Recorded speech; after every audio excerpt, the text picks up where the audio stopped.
My wife slept with her friend in our home. Now she claims it's just part of marriage. Being in my late 20s, I once believed I had found the woman I would spend the rest of my life with. After 2 years of marriage, that illusion shattered, and now she is about to be my ex-wife.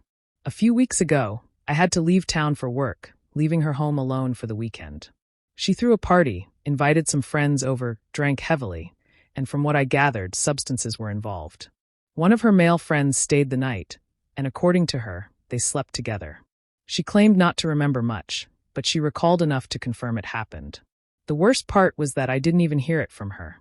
I found out through her best friend, who confessed after nearly 3 weeks of keeping it a secret. The weight of it had become too much for her. When I confronted my wife, she broke down. At first, she denied everything, saying nothing happened, insisting I should trust her, claiming she was too drunk to remember. But when I refused to accept her shifting versions of the truth, she finally admitted it. She apologized repeatedly, blaming the alcohol, the drugs, and the situation. But even if that were true, it didn't change the reality for me. The betrayal, the deception, and the disrespect were too much to overlook. Now, in the middle of filing for divorce, we are still living under the same roof, which is its own kind of hell. Every conversation is exhausting, her pleading, apologizing, trying to convince me to stay. It reminds me of every other time she avoided true accountability, expecting me to accept her excuses because she felt bad.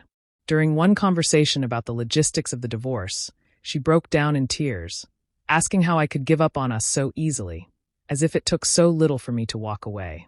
For a brief moment, I almost felt guilty. Then she continued, framing it all as an unfortunate mistake, something I should be able to move past. She acted as if I were the one being heartless, too rigid, too unforgiving.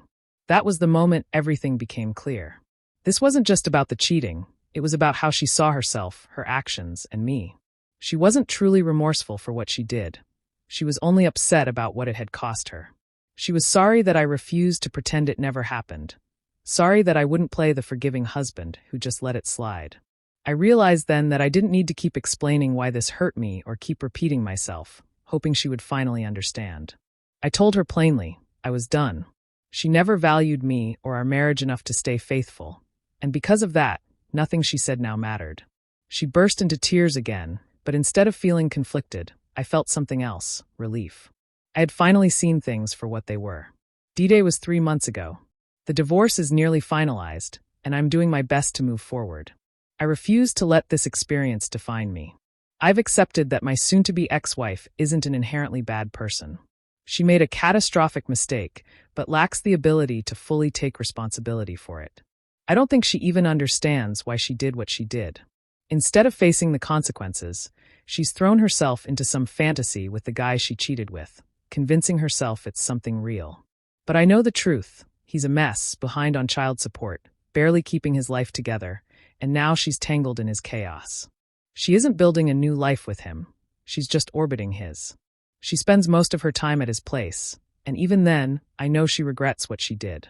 In rare moments of clarity, she's admitted as much. But instead of confronting her mistakes, she chases the illusion of what could be, as if running towards something uncertain will erase the damage she's caused. I could sit back and wait for it all to fall apart, because I truly believe it will. But I don't want to be the guy watching and waiting for her downfall. I want to move forward, to rebuild my life without carrying this betrayal as a weight on my shoulders. Still, I sometimes wonder why I never considered giving her a second chance. The truth is, deep down, I already knew the answer. If it had been anything else, anything other than betrayal, I would have fought to repair what was broken. But this was something I couldn't overlook. Now that I've put in the effort to improve myself, not for her, but for my own growth, she's no longer here to witness it. That stings in a way I didn't expect. But I'm not running after her, and I'm certainly not pleading for her to return. That will never happen.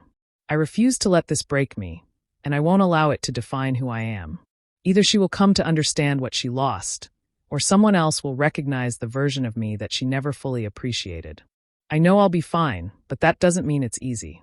She was a significant part of my world for so long, and even when I try to push the memories away, there's still a lingering sense of regret.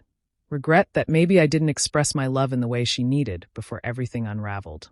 But even with that regret, I know this isn't my fault. She made a decision, and now she has to live with the weight of it. I know she struggles with anxiety, self-doubt, and the consequences of her choices. Deep down, I think she realizes this isn't the life she truly wanted, but she's stuck in a cycle of her own making, and I can't be the one to fix that for her. Time is supposed to heal things, and I believe it will. But I also understand that moving forward isn't something that just happens. You have to make the conscious decision to do it. And I have. My girlfriend has an ex she still keeps in touch with, and it never really bothered me. He lives a few hours away, and their conversations were mostly about mutual friends and things happening back home. It was never an issue. There's a woman I work with, let's call her A. She's a good person, and we've had a friendly relationship since I started my job. I'll admit I once found her attractive, but I never acted on that thought. The only reason I even have her number is for work, and we've never seen each other outside of the office.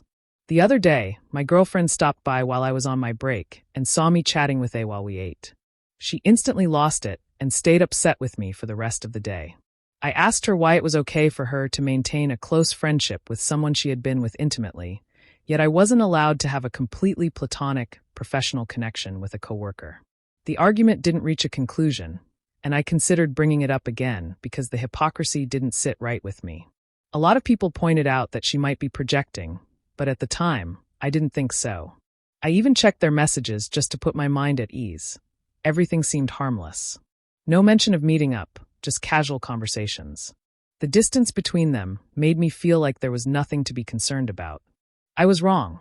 2 months later, I found out she had been keeping other guys in her orbit.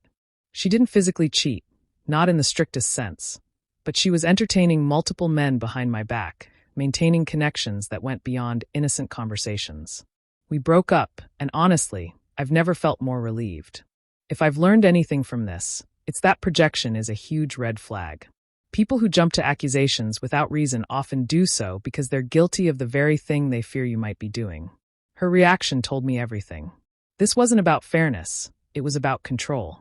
She was fine keeping in contact with someone she had history with, but the moment I spoke to a female coworker, it became a problem. That's not how a healthy relationship works. Trust and mutual respect should be the foundation, but this was completely one-sided. Instead of an open conversation about her concerns, she lashed out in anger. Looking back, I'm glad I never lowered myself to her level, but I also won't allow my feelings to be dismissed. One comment stuck with me. She's reacting based on her own character. She assumes you'd act on attraction because that's exactly what she would do. That hit hard. She wasn't overreacting. She was revealing something about herself. Now that I have the full picture, it all makes sense, and I'm just grateful I got out before things got worse. Live and learn.